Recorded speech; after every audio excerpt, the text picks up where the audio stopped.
Welcome to today's episode of the Group Therapy Podcast. Today we have horror host, producer, writer, actress from Hexen Arcane, Celeste Parker. Please tell us about yourself.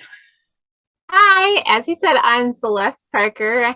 I co-host a horror host TV show with my show sister Morgan. So this was sort of last minute, so she couldn't jump on tonight, but I figured take a chance while you have it. And we started our show right in the middle of the pandemic.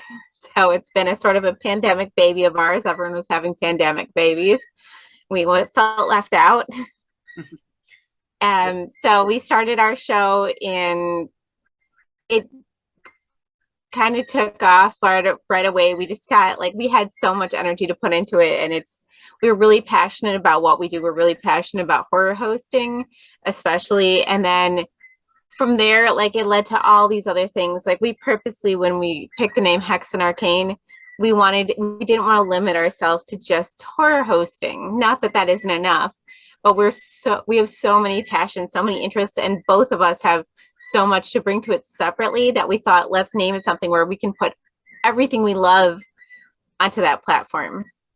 Yeah, because I've seen that you've started adding true crime and stuff to it. Yeah, that's one thing. We both love true crime, but I'm especially super passionate about true crime and advocacy. That's one of my big things. She's like a complete history buff, and so if you watch our episodes, a lot of time we'll go places, she'll be telling me all about the place, all about the history. Like there is nobody that can research anything like Morgan can. She can deep dive like no other.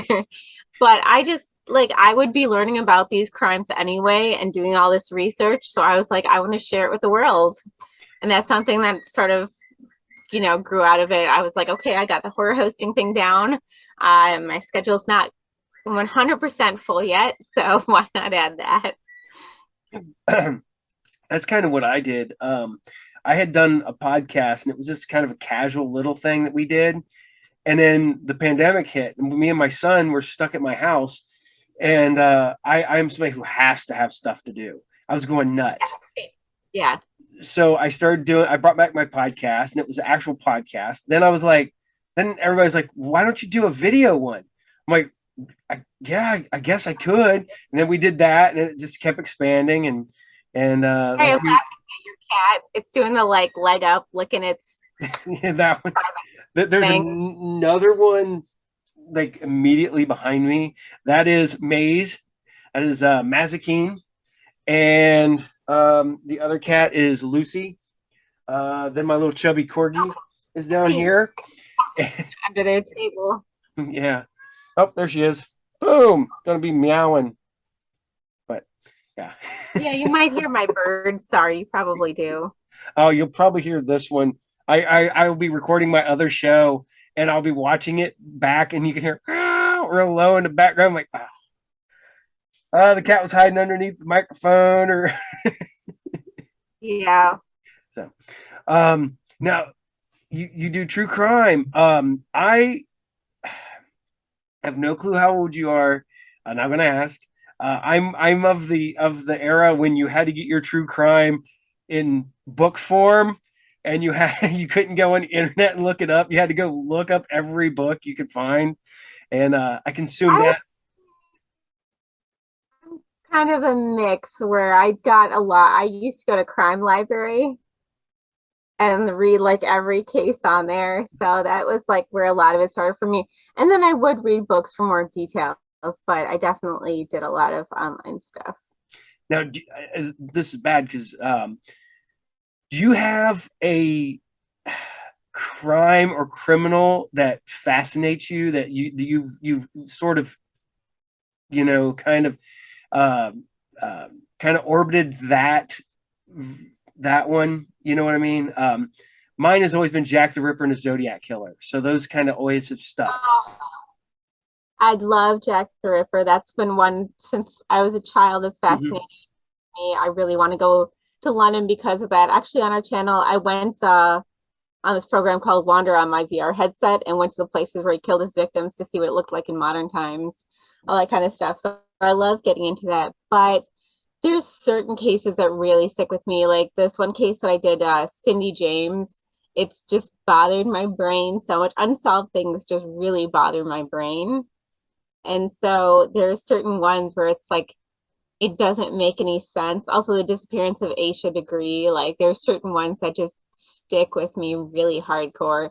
And those are the ones I tend to want to put in like a lot of research into and cover the case. Yeah.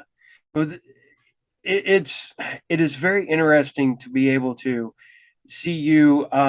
You are a trauma. You are a horror host. You're a true crime aficionado, I guess, and then, like I said, a writer and a producer. Um, you know that that is a very eclectic group. to, to go from making a trauma movie to doing true crime, researching true crime is pretty good size.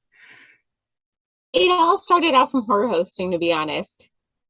So I met the connections at Trauma through being on a different horror host show, Deadger's Dark Coffin Classics. That's where I got my start.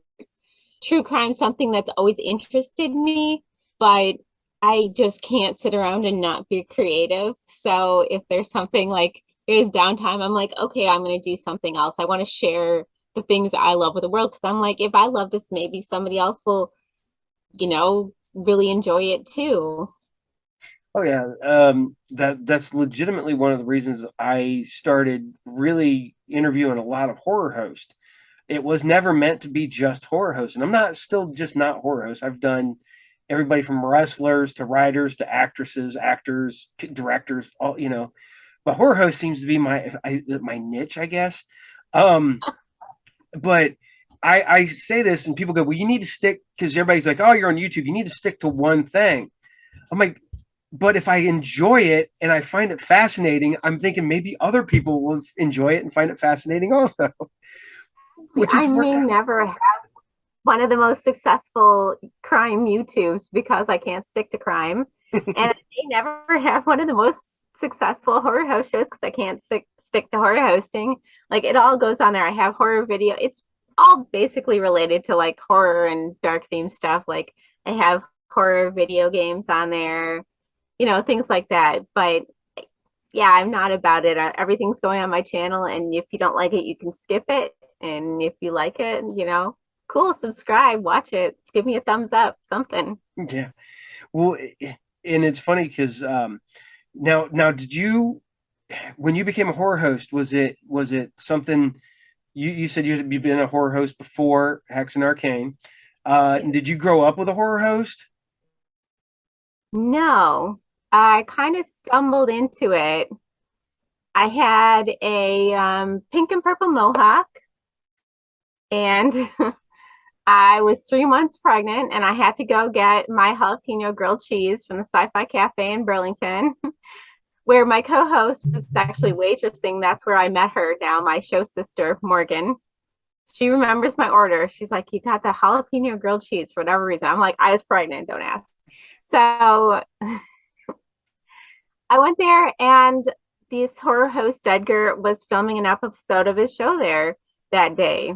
And I ended up talking to him. We struck up a friendship, and little over a year later, he was like, hey, I need a new co-host. Do you want to come audition? And I was like, I got nothing going on. Sure.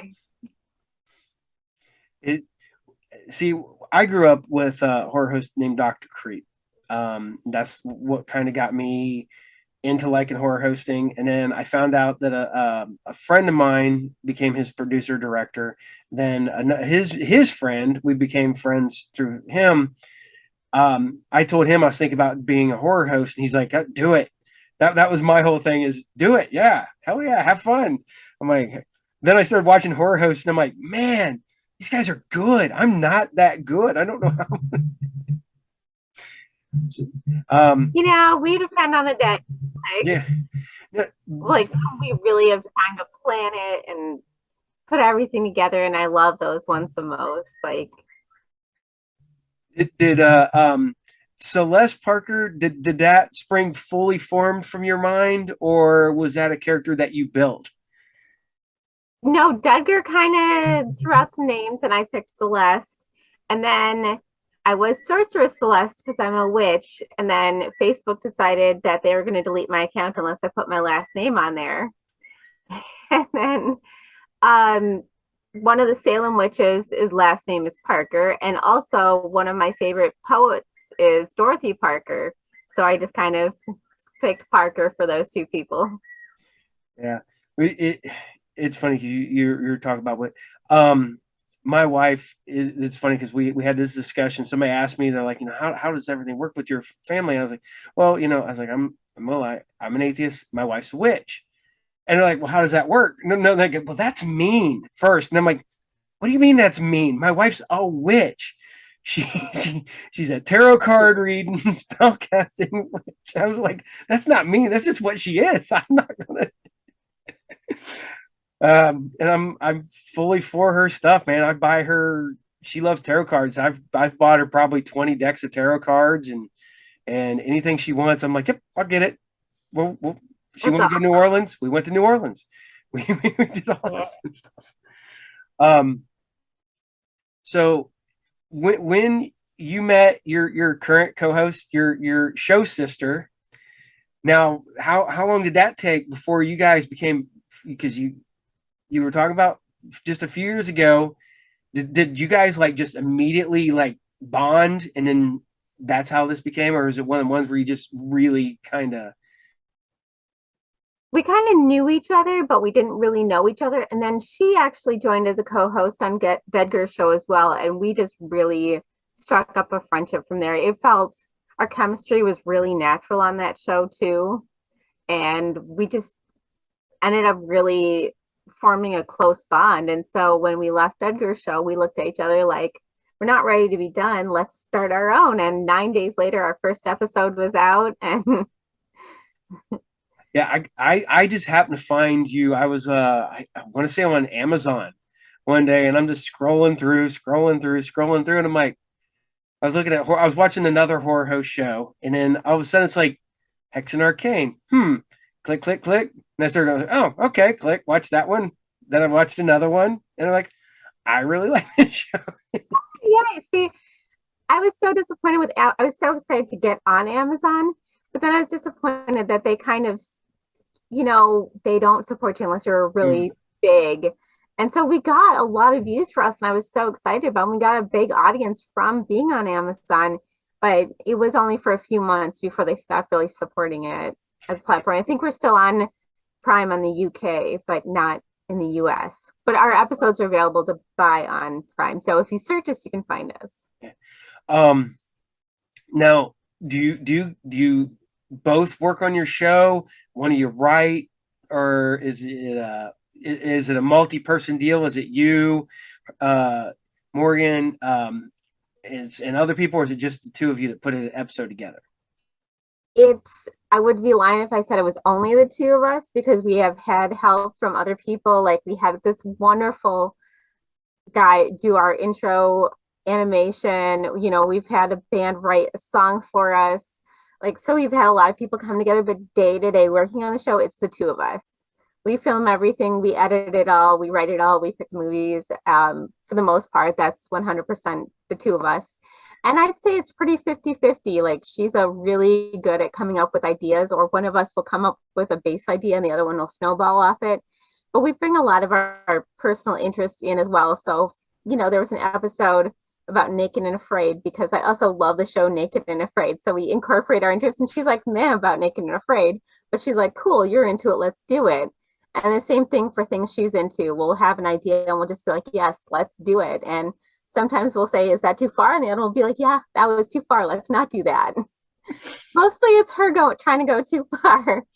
But yeah, all of it's done between the two of us. It's a total collaboration. She's very supportive of things I want to do. I'm very supportive.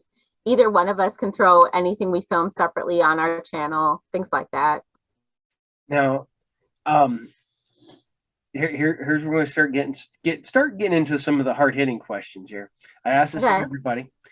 Um, Money is no object. What movie are you showing on your show? Sleepaway Camp. That's the first sleepaway camp.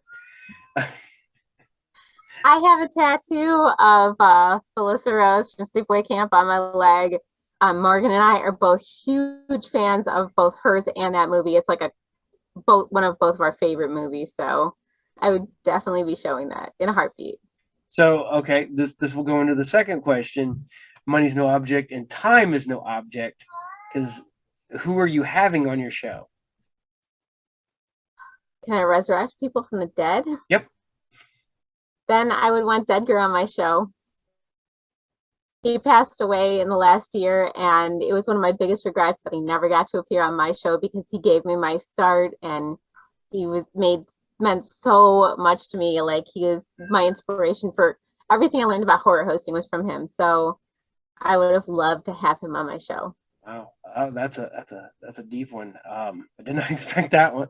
Um, it with horror hosting and you know being on TV, do you ever get people that will be like you'll be like out somewhere where somebody will notice you or know who you are that's not like at a con or something like that?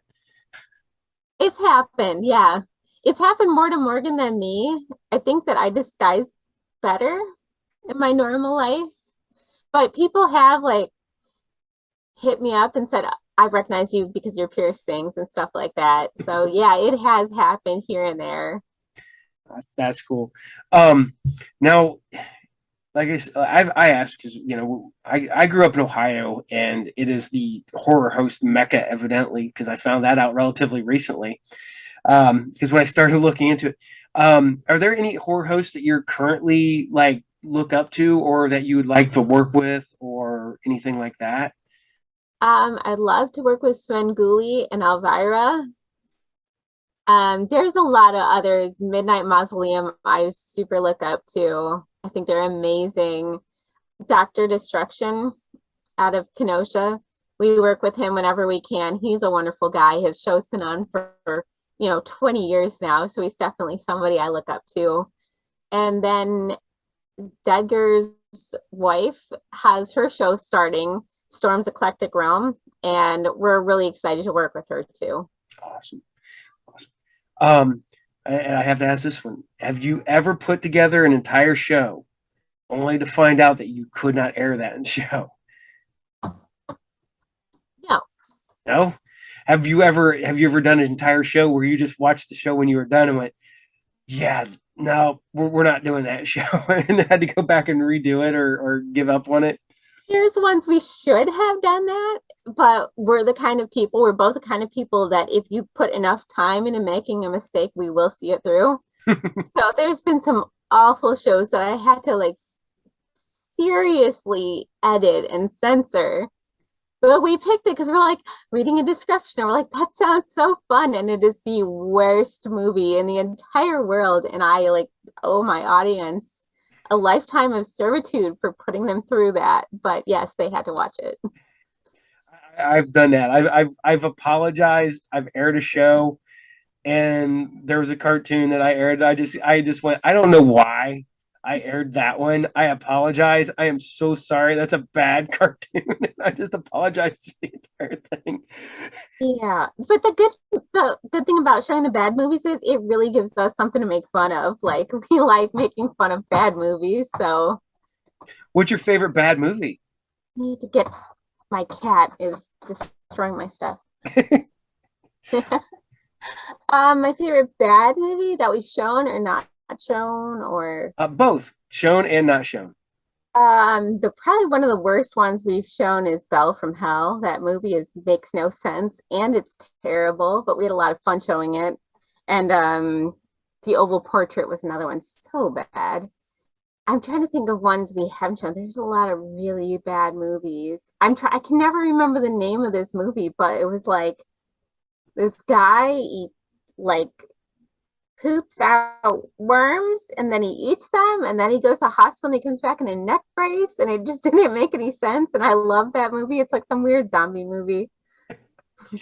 Oh man. I have to find. I'm going to go. I'm going to Google. Is like man poops out worms, eats them, neck brace.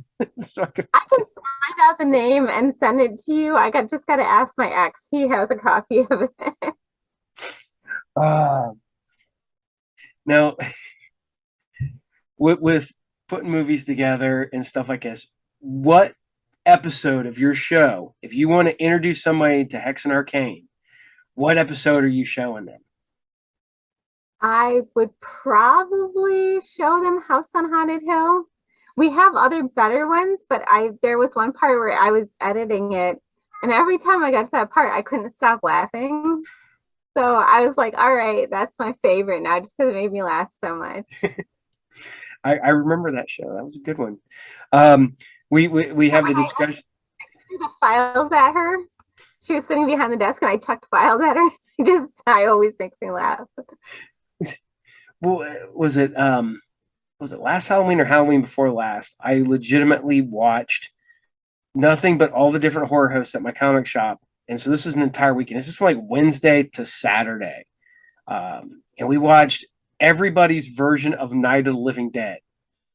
Yes, So I that's so fun. so I think this year I might watch every horror host's version of House on Haunted Hill. So I think Yeah. uh, so There are some movies that you do, everyone does. oh yeah, and it's because I've had people because I told everybody I had initially started. I wanted to be a horror host, and then like I said, I went and actually watched other. But I found all the other horror hosts on YouTube and on online and stuff. And I'm like, man, I couldn't be that good.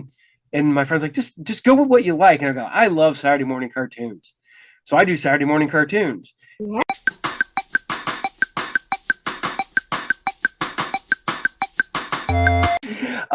So how much? I'm gonna have to edit this whole thing out. How much of Celeste Parker is you? A lot. A lot.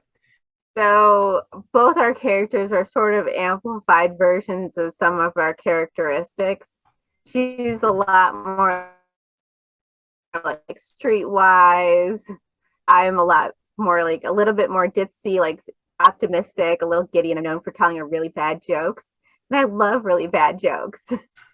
And I am like super optimistic and a really cheerful morning person that everyone hates. And I'm not gonna lie. I love the dumb jokes and watching her just Morgan's like yes. yeah, you her reactions are what makes it for me.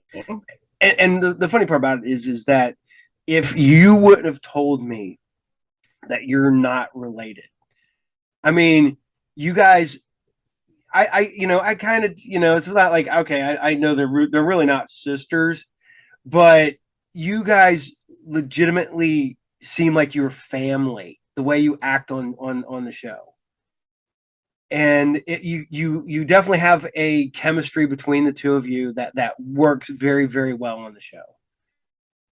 So Thank you. Yeah, she's one of the very few people I just feel like I have that really organic flow with. It's really hard for me to find, and I value our collaboration so much and our friendship. yeah, and somebody told me this on when making your character when you came up with Celeste. Did you people go, oh well, don't go for the full makeup, don't have to wear the full costume, don't do this, don't do that, and did you just go, makeup, hair, dress, boom, we're done, or did you go, man, I want a really good like go for like something completely different? Well, on Duggar's show, I was a lot more like one costume, sort of like I didn't vary my look as much. I think he sort of, I kind of went with his ideas for the character more. And I really wanted to change certain things about my appearance so I wasn't as easily identifiable just because I have kids and I wanted to keep my personal life and my show life a little bit separate. But now that I have Hexen Arcane, we're both like, we can literally do anything we want. It's our show. So if there's a day I don't want to wear full makeup, I won't. If I want to wear a different color, I will. If I want to do it in my pajamas, that's what I'm doing. Yeah, because a lot of characters were like, "Yeah, if I could go back and do one thing differently, it would have not have been the makeup, or the the full mask, or this, that, and the other." I'm like, "Nah, I don't know how some of them do it." We have Mr. Molto, and this he does the whole cost. He has the full Grim Reaper costume, the mask. He's got one of the masks. It's got the jaw, and I'm like, "No, man, that's hot. That's not something I want to do all day." Um, The only really consistent thing is that's identifiable as the purple hair. yeah. That's Uh, my signature purple hair. Sometimes it's black with purple in it, but I always have purple hair. Now, are you on the convention circuit at all? You out there hitting the conventions and stuff like that? A bit since we started during COVID, it's been sort of slowly getting back into it. We do Wendigo Fest every year, and we are really excited for that. It's in Manitowoc, Wisconsin, and it's really fun. It's like a 3 day event. It's just so much fun. Everyone gets dressed up. They have like a big costume contest and a parade. We have like a table set up and everything. Kane Hodder's coming there this year as a celebrity guest. So we're just really excited. But that's an event we definitely look forward to all year. And then other things we'll do. And I go to conventions and walk around, but I don't always have tables. I uh I've been doing the convention circuit forever because I'm a comic book guy, so I've been the selling the comic books forever. And now it's like this is the first year somebody goes, "Hey, do you want to do the convention?" I'm like, "I don't have any. I don't want to drive my truck, with loaded with comics." He goes, "No, I want you to be a guest." I'm like, "What? Why would you want that?" It's like, uh, Yeah, conventions are awesome. I love oh yeah. conventions. Well, I don't know. I miss the old. I'm old, so I miss the old days when the guests were like freely able to walk about the convention floors without their managers tell them to go back to their lair where they're supposed to be. Um, It usually did in Chicago when it started was like that, where like the guests would just come and hang out with people and mhm, very small. It was pretty like intimate setting, so they just sit and talk, and it wasn't like push people through. mhm. I was like, I used to always call it BarCon because you'd go to the hotel bar where the convention was, and you'd hang out, and by the end of the night, you were hanging out with like every celebrity from the thing. Uh, and Oh yeah, Yeah, and those days are gone, and it sucks. the yeah. Pensacon. I ended up at the end of the night drunk in the elevator with some of the original cast of Rocky Horror Picture Show. Wow, I've been. Sorry, I'm so drunk, and she was like, "Don't worry, honey, I am too." We did you ever watch Buffy or Angel? When Yeah, they I've seen not really Angel, but I've seen a lot of Buffy. I end up hanging out with some of the people from Buffy and Angel. And the one that I thought was great was Andy Hallett, who's passed away, but he was Lorne. He was the karaoke demon. That's how everybody remembers him. He did karaoke at a convention that we were at, and he's like, we're sitting there, and he's wandering over, and he's like, I love you guys. He's hanging on me and my wife, and he's like, you guys come back and see me every year. And the whole entire time, he's got a drink in one hand and a cigar in the other, and he's very flamboyant, so he's always flipping his hands around. I guess I'm like ducking this burning cigar to keep him getting burned. And It's great. but I've hung out with like Ted Raimi and stuff like that, and it was so much fun back then, and it's not as fun, but there are certain conventions that really You kind of find the right. yeah. I'm hoping with the one I'm doing in next month that there's people I want to meet. Like I want to meet. I get Ray Wise is going to be there. The Devil from Reaper, from Swamp Thing and stuff like that, and I'm like, I hope I get to talk to him and not and not and not have security like try to keep you apart. Um, with yeah. Now get back to the questions. All right. Um, how long does it take for you to put together a show? That really depends. If we pick a longer movie, it's usually pretty fast and easy. And then it depends on how complicated our skits are and how much editing they need. So usually it takes about a couple hours to edit an episode. and a couple hours to film it and a couple hours to watch the movie and all that stuff. So, but if it's a really complicated one, add a couple more hours. So you're looking at anywhere from probably like 6 to 10 hours an episode. Now, and that's all just you two. You do all the filming, the camera work, the production. Yeah, we kind of had to because we started during COVID and there was no one else to do it. And I'd never edited before, but I was like, I'm going to try it. So our first episode is probably not edited great. I wouldn't even say our newer ones are edited great, but I've learned so much just jumping in and trying to figure it out. And I love editing. I found that that's like a passion of mine. It's just I love editing our shows. So she very kindly lets me do most of it because I get so excited about it. See, I'm old school. I started out in an actual studio with VHS tapes with the little buttons so you could do the wipes and you could record and go through all that fun stuff. Now I do everything on the computer that I'm recording on now. What?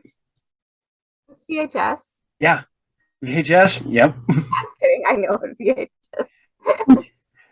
And then I went to high eight for a brief moment before that went obsolete relatively quickly. Never heard of that one, but Yeah, that's the little tiny. I don't even know if I have one floating around here. oh, those little micro cassettes. Yeah, they're about a quarter of the size of a Yeah, normal VHS tape, and yeah, I don't know. I just thinking of the tiny little cassette tapes, like for like a little recorder or yeah, something. like a little cassette tape. Yeah, they're roughly about that size, but twice as thick. Okay, And yeah, I can't picture it. that's how I started back in the day, recording on my public access television show. So I started that because I was bored, and my the studio was literally 2 blocks away from my house. So the Yeah, editing something I totally learned. So if anyone wants to make fun of my editing, that's fine. But just please, when you make fun of it, give me suggestions. Kind. um I'm not I'm this is nothing. I found out that when I edit, one thing that works great for just like I guess kind of mellowing you out so you can edit better. Not better, but like I listen to movie scores, like, and it just fits the you get the music going, and it's not like because I'm a metal guy, so I tend to hear uh, and that gets distracting. But if you listen to a movie score, that's made to be in the background of a movie, so it works great when you're editing. Yeah, if that would work for me, but I'll give it a shot just for you. And although I also edit too, I have like vinyl over here, so I'm listening to the Fear Street from Netflix, Hellraiser 3. Uh, I have the soundtrack to Unsolved Mysteries. Oh, see, that show was one of my inspirations for doing true crime. Have you been watching? Have you watched the new ones on Netflix? Correct? Or, I need to like I have this childhood association of being absolutely traumatized as a small child by watching Unsolved Mysteries when my dad put it on for me, thinking that would be appropriate for a very sensitive, very scared child to watch at 7 years old. And it was a terrible idea. And I'd stay up at night, like thinking on these cases, and that turned into an interest of mine and now a passion. So thanks, Dad. I blame my mom and my dad for my fascination with true crime. Um, we were driving through Texarkana when I was like 5, maybe, and I had parents that didn't really tell me I couldn't watch stuff on television. So I had seen Town That Dreaded Sundown, and so we're driving through the town, and my mom and dad are like, "Hey, remember that movie Town That Dreaded Sundown?" I'm like, "Yeah, we're in that town. They never found that guy," and I'm like freaking out. I'm like hiding in the motorhome, like the guy's gonna get me. The bad guy's gonna get. So it wasn't quite the Unsolved Mysteries, but then I became fascinated later on by the Midnight Strangler or however he's Midnight Strangler, Stranger, all those. But yeah, that became my whole thing was for the longest time because my parents tormented me when I was a child. Same, yeah. Unsolved Mysteries all the way. That was definitely what did it. And you need to watch the new ones on Netflix. There's an episode that will make you angry. It is a it's an unsolved crime, and you will be angry by the time it's done, and you'll be like, "Man, I got to It, look into this."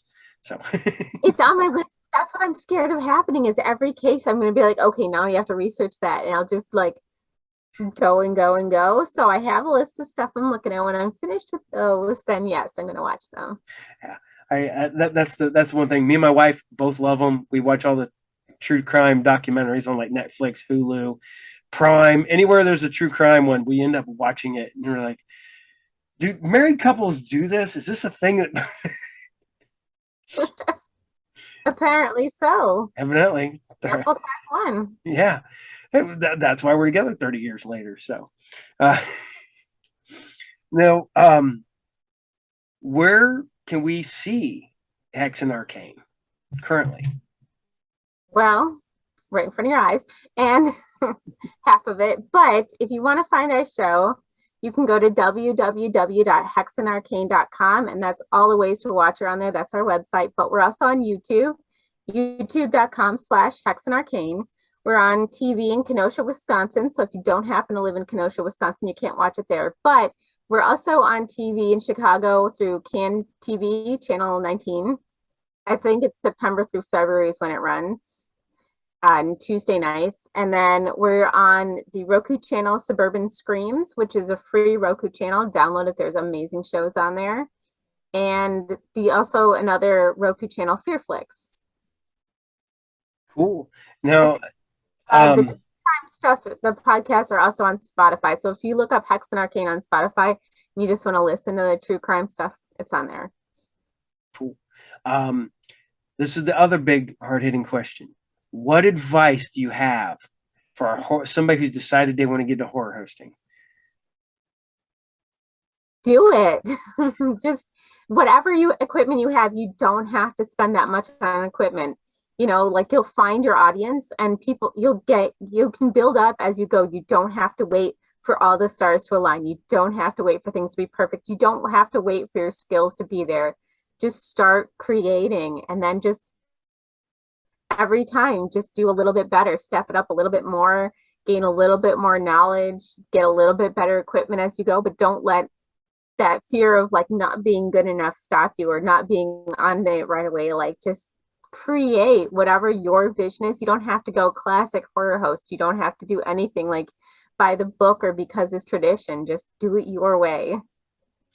Okay. And since you are an actress and a true crime host, then um, how do you any advice for acting and or the true crime? Acting, I just kind of fell into that. People and became friends with people. They're like, hey, do you want to do this on movie? Yeah, okay. Here and there. It was never like I'm going to be a movie actress. It was just like opportunities came up, independent films, stuff like that. The trauma film I was in, which was one of the most fun experiences of my life. But I would say, like, yeah, if there's somebody's putting on like a local production, go there, get some experience. Like, even if you're not getting paid, if you really want to do it, show up, get some familiarity. The more you do it, the less intimidating it is. And podcasting, I don't know. I just started doing the crime stuff and Um, I love now it to take off more. I put so much work into it, but at the same time, I'm like also doing it because I just love it. the now what was young Celeste into the true crime stuff when you were a kid? I got into I got into true crime in high school. So that's what Yes. really kind of hit me. So, um, Yeah. yeah. I was a child when I was watching Unsolved Mysteries, and it terrified me and traumatized me, and also fascinated me. There was one of the case that really stuck with me from when I was a small child that I remember was disappearance of Angela Hammond. I actually recently covered that um, on my show just because it was so personal to me because that was the case that really made me like terrified of just disappearing and never being found. And that led to my reading all sorts of stuff, getting really into Jack the Ripper and BTK, that was like my big thing for a while. And then I never expected that to be solved, and it was. So I was like, and then I started writing the serial killers, and I don't do that anymore just because I got overwhelmed. It was a lot of people, it was a lot of time, and just I had to take a step back from that, but it was very interesting while I did it. The and that is one of the problems with I hate it sounds weird, but when I became fascinated with like the serial killer and the whole thing like that was kind of when I was a dark kid, and it seemed to always kind of like come back in when I was in a bad place.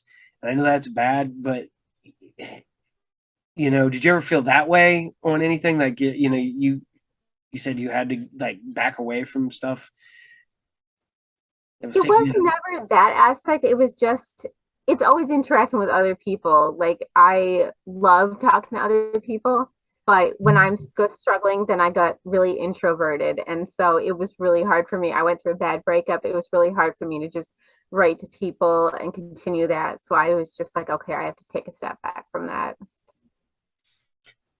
That's fascinating. I mean, this could be weird. How did you just start? Because that was did you just start trying to get a hold of like different killers, or was it you just picked one and it just kind of went, okay, we'll get this one and this one, or did you just start sending out multiple letters? I played the numbers game. I wrote to like everybody to see who would write back. I like every week I'd pick like I'd respond to people that responded to me, and I picked like three new people try to write letters to, and it got overwhelming. Actually, hang on one sec. This is a half of all my correspondences with people. Wow. So it was a lot. It was like a giant. I don't know how well you can see, but it's a giant binder full of people did arts and Easy. Now, did you ever like be reading any of that stuff and then be like, ooh, and then never write back to that person again? yes, yes. There was one. I don't know if I should name him, but I read his letter. I went and took a shower because I felt so icky, and then I was like, I am not. No, we're done. Yep, that's a one and done. Good, moving on. Did you? He sent me a couple. We corresponded a little time, and then he got like asking like super intimate questions, or like asking for kind of like intimate things, and I was just like, no, no, no, uh, we're not gonna do that. you got it sent to a post office box, correct? Or Yes, I did. okay. I used a different name. It went to a PO box. Oh man. I did write to one guy who at one point did escape and went and tried to kill some of his pen pals. He was an interesting guy. Wow. Oh, the two things happened. I've never wrote to. I ended up with a piece of I, John Wayne Gacy artwork at one point. I had a Yeah. little piece about that big. I think it was like Mickey Mouse. That's all it was. Ended up selling that because I was broke. I don't even remember how I got it. It was one of the ones that I did trading, got it from this guy, got it from this guy. Um, but no, I worked at a hotel the night there was a murder. Um, that was intense. I didn't even know it happened. I come home from work and my wife comes pounding on the door and she's like, "What happened last night?" I'm like, "What?" She's, "They found a dead guy at your work." And I'm like, "What?" I was like, "Yeah." And then recently, my mom, when I was a little kid, when my parents got divorced, she had a friend live with us to help pay bills and stuff. Um, she came up missing, and they found out that her current boyfriend had killed his ex girlfriend while she was waiting in the car because he went in to get his stuff, and then she came up Oh, missing. wow. Yeah, and you're just like, so I was like trying to keep a front on this whole thing, and you're just like, this is a woman that lived in my house Whoa. for about a That's year. intense. Yeah, and her boyfriend was killing people with her in the car. I'm like, do Uh, want to clarify though, as like I did write to serial killers. I'm not one of those people. I don't glorify killers. no. I don't, like I'm not. They're not celebrities to me. I just have a strong interest in psychology, abnormal psychology, especially traumatic brain injuries. I was really interested in the people that had changed after traumatic brain injuries, and that kind of led me on that path. And I am also very much into advocacy. So mental health advocacy is really big for me. And I don't believe that people are monsters. I believe that people have mental illness. And I think it's easy for people to say that person's a monster because it separates them from the rest of humanity. But really, Yeah. we're all human. We're all capable of horrible things. Probably not all the same horrible things, but it makes me more a better advocate for mental health care and treatment. And there's some people, yeah, there's nothing you could have done to treat them or change what they were going to do. Yeah. We That's perfect. But I just say I wanted to everyone to yeah, know yeah, I'm not. yeah, completely, yeah. Because there's we had this discussion literally like 2 days ago at my shop, and we were talking about people. They're just people that are broken. Something happened somewhere along the line, broke Yeah, them, and everybody's broken to a certain extent. Something happened to you, something happened yeah. to me, something happened to every, and it's just that one little that pushed them. That brokenness went just slightly further, and Yeah, yeah, people react to different situations different way. But yeah, like I said, I also don't want to excuse what they're doing and say, oh, well, they just had a bad childhood. So no, it's like you have personal accountability for your actions yep, too. It's just, yeah, I'm big on advocacy. So that's something that in that vein appeals to me. yeah. It's. I was always fascinated, and I actually did this, and this is the reason I took psychology when I was in school. Didn't go very far in it, but like I said, I was fascinated by the whole. I started reading all the books on serial killers, and then like my senior year in high school, they offered psychology, and I'm like, yeah, I kind of want to find out. And you start looking into these people, and you're like, okay, just they're normal, normal, normal, normal, and then one day they snap or something breaks or whatever, and you're like, did it just happen that one day? You want to go back and find that moment, and Exactly. yeah, and Like there, a lot of the serial killers were like, I didn't do it, even though there's proof and they definitely did it.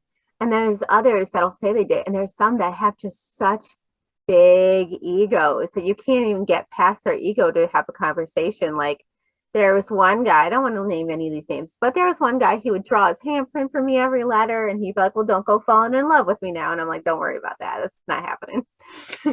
Like just huge oh, ego. okay, I have to ask you this one. Well, I've studied a lot on Henry Lee Lucas. Mm-hmm. Do you think he killed all those people, or do you think he killed just the one? I think he killed the one. I think he killed his mom, and I think that's the only one he ever actually did. I actually think it's likely that he killed more. Is it's one of the ones where because he says that, and they're like, there's no way he could have done it. There's I ones don't where know all the people he said he killed. I think there's some like the answer somewhere in the middle. But I also don't know. I'd have to look into that more again because it's been a few years. So I'd have to look into it again. But my impression was that I did think that he had killed more than just his mom. yeah. And I always find that one weird is the people who are like, yeah, I killed all these people, and then they're like, find out like, hey, he didn't kill anybody. Why do you want to go to the death row? Yeah, And it is the attention thing, but right. it's like that's the wrong kind of attention. Go steal a car. Come on, don't. uh, Don't get a Nobel Prize. yeah, go put that towards something important. I don't. It with being a horror hostess, being a podcaster, being a actress.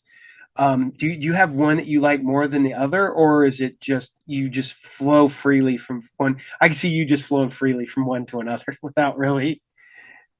Pretty much, but I would probably put horror hosting at the top because that's a way to marry all my things because I'm an actress as a horror host. I'm an artist. I create a show. And then also I use my true crime stuff in the horror host show. I often Yeah. like throw them in. So I'd say that's the one that combines everything for me. It can combine like literally every interest of mine can come into horror hosting some way, somehow. And You said would love to go to England, stuff like. Where would you like to go? Where would you like to go investigate? Where would you like to go to check out? Oh, they don't even get me started. But I really want to go to the Lizzie Borden bed and breakfast and stay there overnight. That's always been a dream of mine. Um, like hint, hint to my husband. Yeah, that's something that I really want to do a lot. That's very high on the list. But I mean, drop me anywhere and I will find some kind of story or something to investigate everywhere we go. I'm like, can we stop? And I just got to film this real quick. Like, Yeah. there's always a story. Every place has its story, and I want to tell it. It's really fun just getting out on the road and finding out history wherever you go. Uh, Yes, that's how I find out so much cool stuff. Like we just the episode that came out today, I went looking for Momo, the Missouri monster. mhm.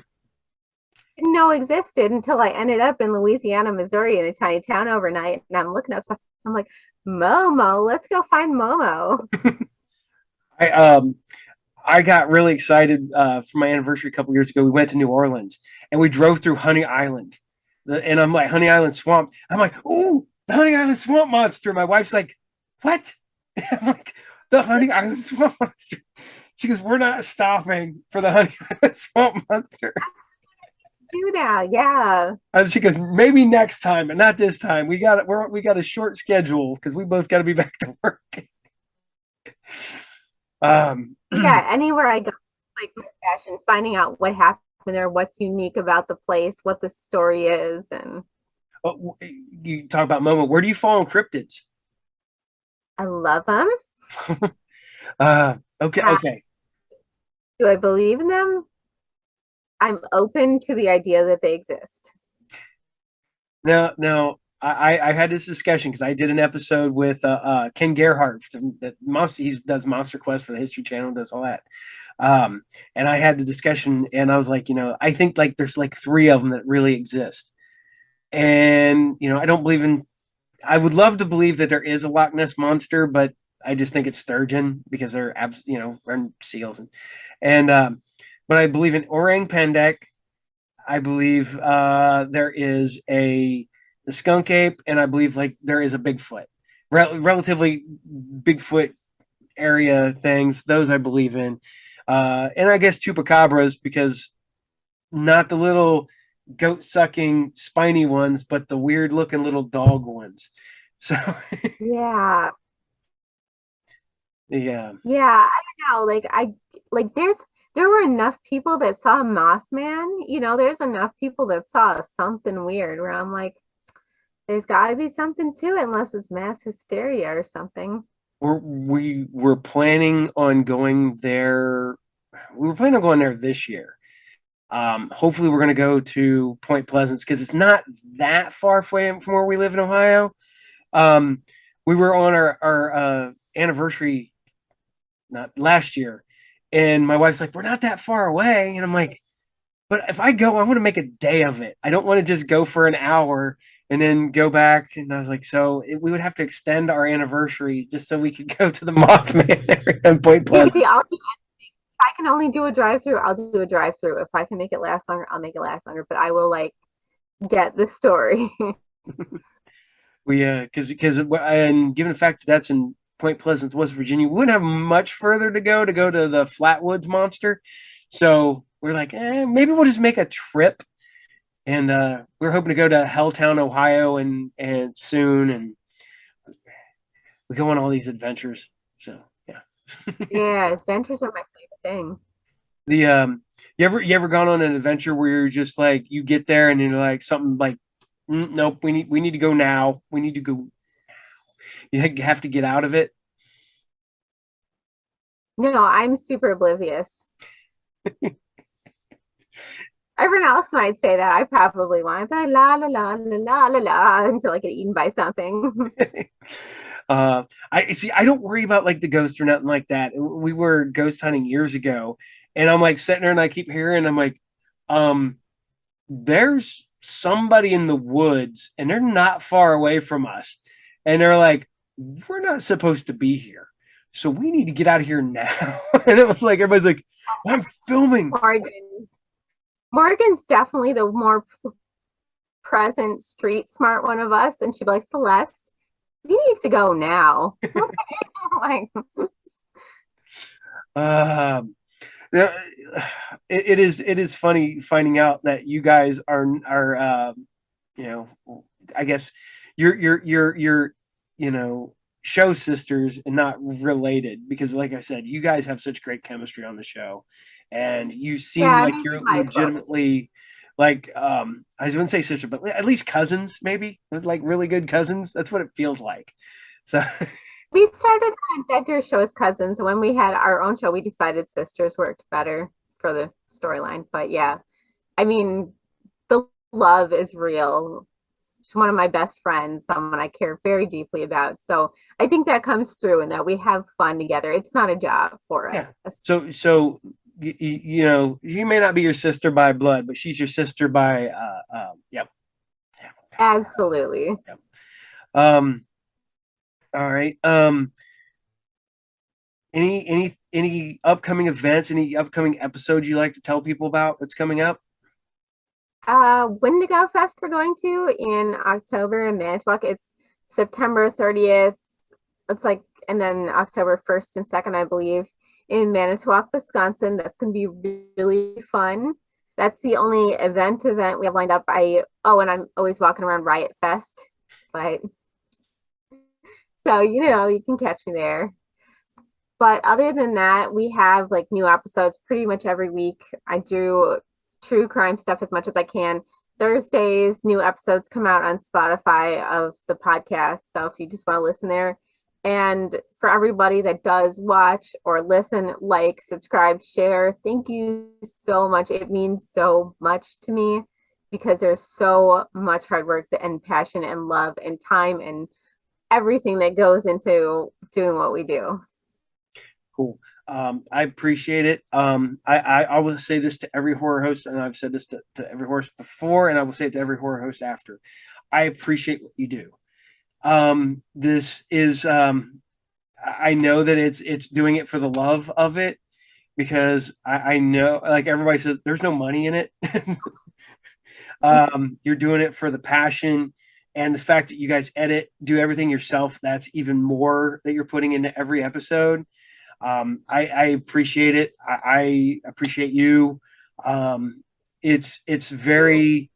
I thought growing up that when I hit like high school, I thought horror host was a lost art, because we kind of lost our horror hosts locally. I live, and then all of a sudden I started finding these horror hosts and stuff, and I started finding it, and I became passionate about it. Literally at my comic shop, I will occasionally just turn horror host on the big TV behind my counter, and I just run them all day. And as I tell other hosts, I'm like, yeah, I was like, I have these kids who come in and are like, what are you watching? Why is that guy making fun of that movie? Or why is this? I'm like, let me tell you, children, sit down and I will tell you the story of the horror host. And It is a wonderful tradition that I'm so blessed to be a part of. Like, I'm seriously honored to be among all these great horror hosts. and we appreciate you being among the horror hosts. Like I said, I love the show. It's fun. I've caught a couple of episodes of the true crime. Um, it is hard because I watch a lot of horror hosts. Plus, I do all my own stuff. So I don't get to watch every week. So I may miss a week and I'll watch another episode here and here and here. And are you? Is there any horror hosts that you're watching that you might like? You know, I should ask that too. So I wish I had time to watch other horror hosts. I really do. I think I always watch old. I've watched old episodes of Dead Ghost Show. I've caught people on Amazon too, on Prime and stuff like that, and randomly on YouTube. But there's nobody I get to watch regularly. Regularly, I would say it's all the true crime podcasts because I can never sit and watch anything, so I always listen. uh, And if I'm cleaning, if I'm going on a walk, if I'm running errands, anything, I'm always listening to podcasts or audiobooks or things like that. But I don't get to sit and watch things very often, unfortunately. Do you interact with your fans on like YouTube when your episodes are on? Oh yeah, I would love to. Like, I love when people leave comments, and I think that like some of the people have so great. They have good insight, good comments. I love to hear people's thoughts about the true crime cases. Like, please leave comments. You'll hear back. Yeah. I never thought I would enjoy it as much as I do, but I do my show. When I do it, I do the live episode when it drops on Saturday morning. I'm chiming in through the entire thing, and I thought when I first did it, I thought, I just like, hello everybody, how y'all doing? All right, and then just kind of watch it, and then I'm like, nope, I gotta keep talking to these people while I'm doing. I'm literally making breakfast for my son while messaging people. You find your people through that, like somebody that has that much shared interest. It's hard for me to find someone I really connect with that shares my passions the way I do and that I can really talk to. So when I do find those people, I'm like, oh, we're best friends now, and then they try to get rid of me and it's awkward. I've legitimately became friends with a fan of my show because he found my shop, found out he was not living far from my shop, came in, we became friends. But then he ended up moving to Hawaii, and I'm like, man, we just become friends and you moved. This sucks. So Yeah. he'll pop up on the show, and I'm like, how you doing? And people are like, you guys live close. We used to. Now he lives way far away from me. um, Well, I just want to thank you so much for inviting me on yep. today and letting me blabber on about all the things I love in my show. And yeah, you should definitely try to get Morgan on sometime because she's a blast. Yeah, I would love to get Morgan on. I'd love to get both of you on sometime on the same show too. So I could do like Morgan one time and then get you both on another Yeah. show. But yeah, I greatly appreciate it. Like I said, thank you a ton for being on the show. Thank you a ton for what you're doing. Um, like I said, I thought horror hosts were dead. Now you all are keeping it alive for a new generation, and it's I call great. myself Thank you. the Walking Dead. It's a little bit tired. Yeah. All right. Well, I'm sorry. I will let you go. Take care. And I hope to talk to you again soon. And have a good night. Go get some sleep. So, Thank you. Good night. good night. See ya.